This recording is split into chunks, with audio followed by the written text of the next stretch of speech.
Fuck, I forgot to record! Why do I sound like Seinfeld? This is something that will get this video demonetized, and if it doesn't, I'll demonetize it myself, so help me God.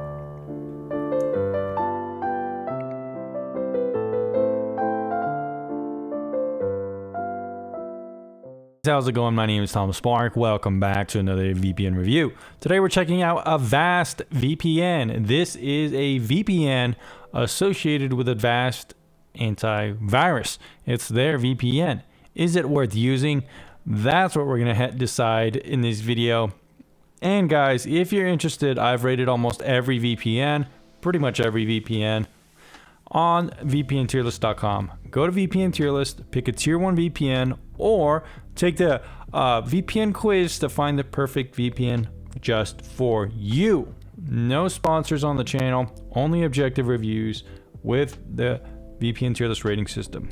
Now let's brutalize, absolutely decimate Avast Secure Line VPN software. So right off the bat, there's some interesting things here. On one hand, there's no monthly option, which sucks.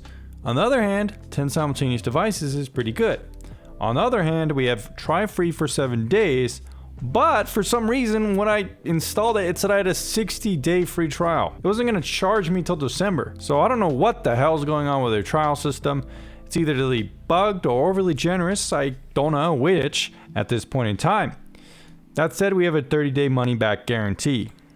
The nice thing about Avast is it doesn't seem to have that many pricing tricks on it, and it definitely, is somewhat affordable in some ways. It's $55 for 1 year, $102 for 2 years, and for 3 years it's $158. However, that said, there is a stipulation that it's for the first 2 and 3 years only. And if you click on this little detail, it says there is a term for auto renewal pricing. So there could be a price increase after the first term. Doesn't necessarily say here what it will increase to, although it could increase to something. But for me, the only important thing is that there is an increase or a change in pricing, which is something we don't like here on the channel. So if we look at how many points it gets here, it does get a point for being under the price for the 1 year requirement, having 10 plus connections and stuff like that. Overall, just kind of meh. It gets around 4 out of 10 for that first section, which isn't that good. Now guys, let's go ahead and take a look at the application. This one is extremely basic, just kind of like this blank slate here, as you see, with the connect and the ability to change servers. It has a nice look to the application. It's not open source. It does not contain a Linux UI. There's no ad blocking integrated within the VPN itself. It upcharges you with another service. It does kind of have like that split tunneling feature with a kind of an odd smart VPN thing, kind of segmenting VPN use, stuff like that. As a kill switch, which is good. WireGuard, which is nice, and a mimic protocol, which is interesting. But besides that, they're just missing too many of the other things we like to see in other VPNs, like I mentioned. So overall, it just needs some work and kind of a focus more on fundamental features we see in other VPNs that are really nice, especially stuff like port forwarding, open sourcing the application, stuff like that would be really nice. Again, it also has limited compatibility with Amazon Fire Sticks too, so that's definitely a bummer. We did a speed test here, getting around 223.1. Now we're going to disconnect and show you what we can get without it. So 220 around there. Let's go ahead and reload this and run a speed test without it. So of course, every VPN gives you degradation of speeds. And honestly, what we're looking at today, we're gonna run another benchmark with a VPN I know is fast. So we're getting 220 with Avast, around 550 without a VPN on. We're always using TorGuard for this since I just get such good speeds with it. It shows the capability of a really good VPN. So we're gonna be running that. So keep in mind, we got 220 with Avast. We got around, let's go ahead and reload just to make sure. We got 220 with Avast, around 500 with normal, and now TorGuard is exceeding both. So there you go. Now guys, for this main section, you might want to look away. I'm going to show you something you don't want to see. This is borderline pornographic. This is something that will get this video demonetized, and if it doesn't, I'll demonetize it myself, so help me God. 18 trackers, 14 cookies, keystrokes monitored, Facebook visitation, and Google Analytics.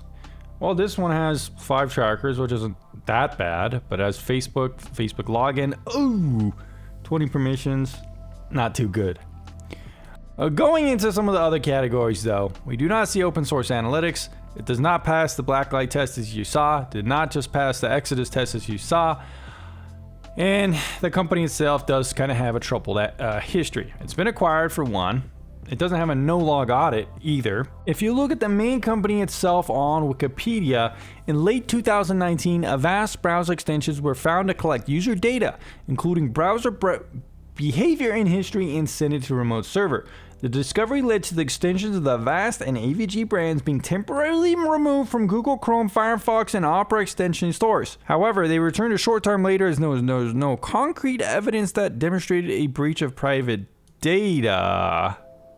And yeah, in January 2020, a year later, a joint investigation found that Avast antivirus and AVG antivirus free version were collecting user data, which was being resold to personal advertising through a subsidiary JumpShot. The leaked documents showed that JumpShot offered to provide its customers with every search, every click on every site from more than 1 million compromised devices. Yeah. So, the original company, if it's running a VPN, one might argue, well, it's not the VPN that did it, but it's the original company, and it's the product of the company, so I think it's fair game, don't you guys? Let me know down in the comments down below. So guys, unfortunately, I'm trying to connect to the streaming services, but it doesn't seem to be working. I'm trying to connect to Gotham City, but it does not seem to be working. We went to streaming, let's try Seattle maybe. Will this work, will this work, will this work? No. I tried to reconnect it, but it's not working. Maybe I need to update it, and we could try that to see if that fixes my problem. In summation, it's not a very good ranked VPN in my opinion. If we look at what it scored, in terms of pricing, it's fine. The weird thing is, if you want to try it, you could get a 60-day trial somehow. I'm not sure why, but I didn't pay anything, and it says I have an active trial till 60 days. Not sure if they're collecting data or what, because that does seem to be kind of suspicious in my opinion. Why would they be so generous? Application is bare bones. It gives you WireGuard, a kill switch, and some split tunneling options, but besides that, there's not much to it. Speeds didn't impress me at all. It really cut my speeds in half. I get 3 times as better speeds with some other VPNs out there, and we didn't see 50 country support either. It's limited in terms of how many countries it does support. The privacy audit didn't fare well at all. The website is loaded with trackers, cookies, tells Facebook you visit, etc., Google Analytics, and the whole thing. Customer support, not very active, as suspected with most of the side projects of antivirus and stuff like that. As well as streaming, I couldn't get any of it to work either. We saw lots of connection errors and stuff. So overall, guys, Avast gets a 10.8. Probably the lowest VPN rated right now on the tier list. As you could see why. I'm not trying to be too toxic to them or anything like that. Obviously, they have a lot of products to run and make sure running well. But I do think this one needs a lot more attention. Okay, guys, I hope that was fair. Let me know what you think down in the comments below, and I'll see you again very soon.